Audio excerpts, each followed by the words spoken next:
Yo de vuelta a la sala de entrevistas para continuar la conversación con Diego Enrique González Galván, director del Centro de Estudios de Población y Desarrollo de la Oficina Nacional de Estadística e Información, ONEI por sus siglas, como se le conoce también, y director nacional del Censo. Sobre el tema de los indicadores demográficos, Diego, ¿puede darnos una panorámica sobre la situación demográfica de nuestro país? Claro, vamos ahora a hablar de información. Cuba es un país que tiene patrones demográficos similares a los de países desarrollados. Estamos hablando de su tasa de crecimiento, que durante muchos años estuvimos diciendo que era una tasa de crecimiento o un crecimiento nulo desde el punto de vista demográfico, años en que crecía un poco, años en que decrecía, se alternaban. Aunque en los últimos años hay un nuevo escenario y ya se puede hablar de un franco decrecimiento demográfico. Igual tiene tasas de fecundidad reducidas, típico de país desarrollado, elevada esperanza de vida, baja tasa de mortalidad infantil, aunque en los últimos años, después de la COVID hacia acá, la tasa de mortalidad infantil ha crecido, de todas maneras está en unos niveles que se consideran niveles bajos internacionalmente y todavía la más baja de la región de América Latina. Tiene una alta nuxialidad, tiene una elevada urbanización, es decir, un conjunto de indicadores que son característicos típicos de país desarrollado. Uno de los indicadores más llamativos, digamos, es el grado de envejecimiento que existe en nuestro país. ¿Qué puede decir entonces sobre este tema? Claro, sí, yo diría que es el indicador que más se divulga, que más conocimiento tiene la población, que más llama la atención el grado de envejecimiento, que es un proceso que mediante el cual el peso o la proporción de las personas de 60 años y más contra el total de la población va en aumento. Es un proceso, todas las sociedades van en esa dirección, unas de manera más acelerada, otras de manera más lenta. En el caso cubano, este proceso ha sido bastante acelerado, digamos de un 4,6% de personas de 60 años y más, que a principios del siglo pasado habían en Cuba. Hoy, al cierre del año 2024, ya más del 25% de la población, más de la cuarta parte de la población cubana tiene 60 años y más.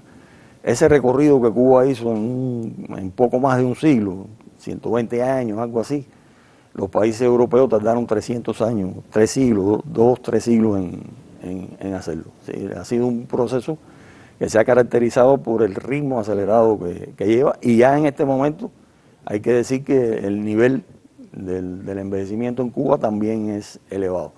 Tiene sus diferenciales por territorio. Tenemos en este municipio Plaza, donde está este instituto, ya tiene más de un 37% de su población con 60 años y más.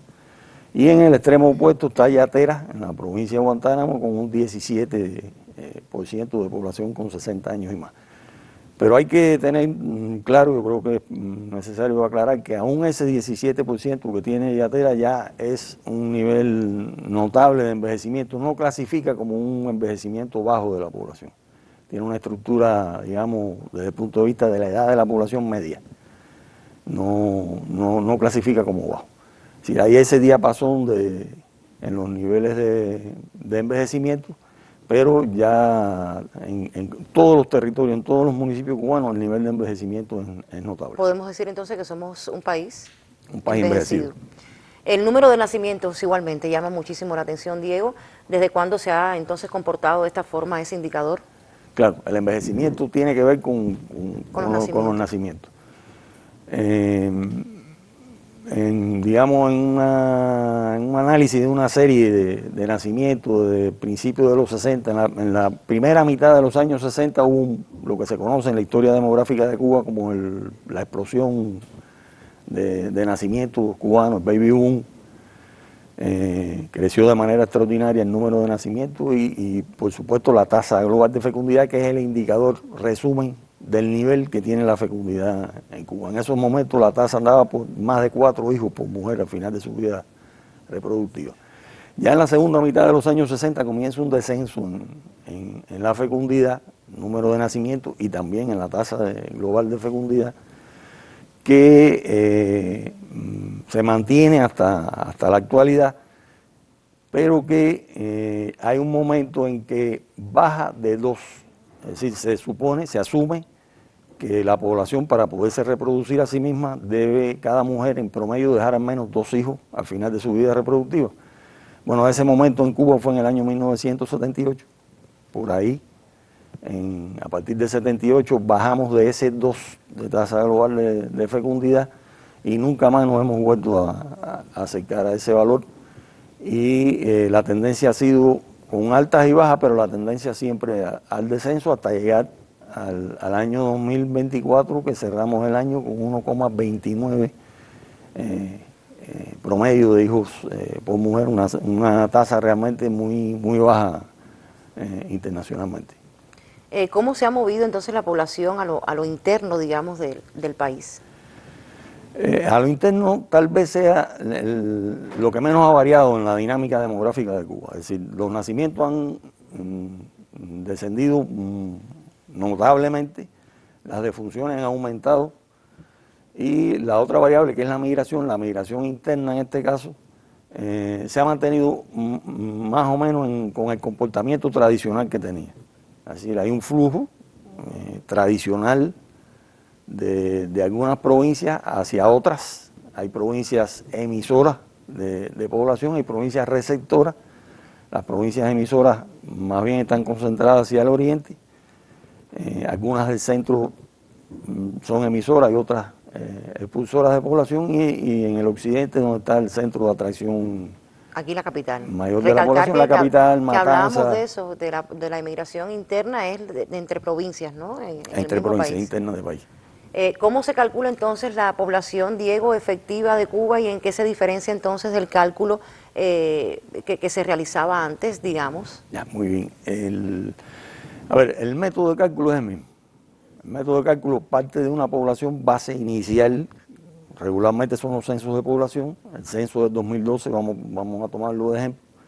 Fija una población, y a partir de ese momento del censo, con sistemas de registro muy robustos que hay en el país, se van adicionando las variables que intervienen en el crecimiento de la población. Así, a esa población base se le van agregando los nacimientos, se le van sustrayendo las defunciones y se van sumando o restando el saldo migratorio. En el caso de los territorios, a nivel de país, sería el saldo migratorio externo, porque la migración interna a nivel de país es cero.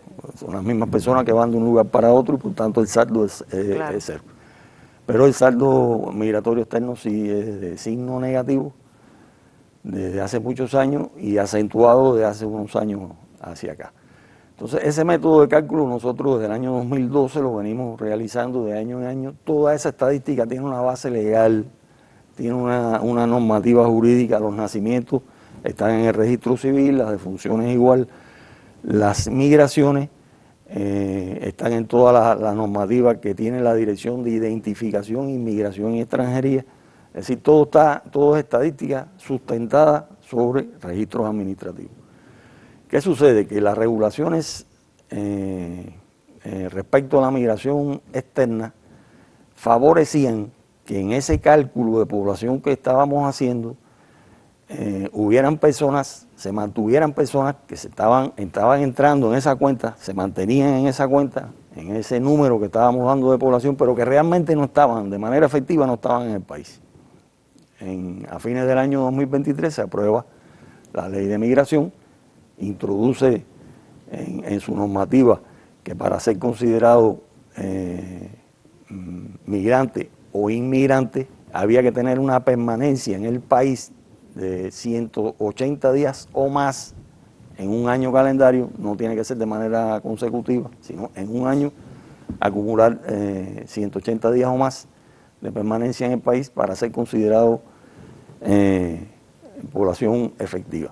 Y nosotros lo que hicimos fue aplicar esa nueva legislación en el cálculo de la población. De manera que esa población que estaba, pero no estaba, por decirlo de alguna manera, estaba porque no se consideraba emigrante, la mayoría eran emigrantes, aunque hay también un número significativo de inmigrantes, estaba en nuestros cálculos y realmente lo que hicimos fue introducir el concepto de población efectiva y por eso la población que estaba en 11 millones y tanto, 11,2 millones a principios del año 2020, hoy está en 9,7 millones de habitantes porque tenemos un saldo migratorio externo negativo que en el caso del año pasado, el cierre del año pasado, fue de casi 250,000 de habitantes. Diego, muchísimas gracias. Le agradecemos en nombre de todo el equipo de nuestra revista su presencia en estos 2 momentos de conversación. Muy válidas sus aclaraciones, como siempre. Lo espero seguramente en un próximo encuentro, ¿verdad? Con mucho gusto. Ya sabe que las puertas están abiertas, siempre es un gusto conversar con Diego sobre este proceso del censo de la población. Gracias, Diego.